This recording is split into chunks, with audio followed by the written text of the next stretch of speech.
ಒಟ್ಟಿಗೆ ತುರಿದಿಕೊಂಡಿರುವಂಥ ಕ್ಯಾರೆಟು ಮತ್ತು ಸೀಮೆ ಬದನೆಕಾಯಿ, ಈರುಳ್ಳಿ, ಸಣ್ಣದಾಗಿ ಕಟ್ ಮಾಡ್ಕೊಂಡಿರೋಂಥ ಕೊತ್ತಂಬರಿ ಸೊಪ್ಪು, ಗ್ರೈಂಡ್ ಮಾಡ್ಕೊಂಡಿರೋಂಥ ತೆರೆ ಆಗಿ ಕಡಲೆ ಬೀಜ ಮತ್ತು ಹಸಿಮೆಣಸಿನ್ಕಾಯಿ, ಹಸಿ ಶುಂಠಿ, 1 ಟೇಬಲ್ ಸ್ಪೂನಷ್ಟು ಬಿಳಿ ಎಳ್ಳು ಮತ್ತು 1 ಟೇಬಲ್ ಸ್ಪೂನಷ್ಟು ಜೀರಿಗೆ ಇಷ್ಟನ್ನು ಹಾಕ್ಕೊಂಡು ಮಿಕ್ಸ್ ಮಾಡ್ಕೋಬೇಕು.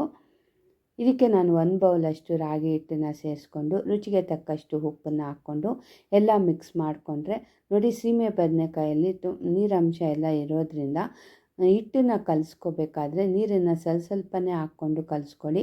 ಯಾಕಂದರೆ ತುಂಬ ನೀರು ಹಾಕ್ಬಿಟ್ರೆ, ತುಂಬ ತೆಳುವಾಗಿಬಿಟ್ರೆ ರೊಟ್ಟಿನೂ ಅಷ್ಟು ನೀಟಾಗಿ ಬರೋದಿಲ್ಲ. ಆದ್ದರಿಂದ ಸಮಾನವಾಗಿ ನಾವೆಲ್ಲರ ಮನೆಯಲ್ಲೂ ರಾಗಿ ರೊಟ್ಟಿ ಮಾಡ್ತಾನೆ ಇರ್ತೀವಲ್ವ.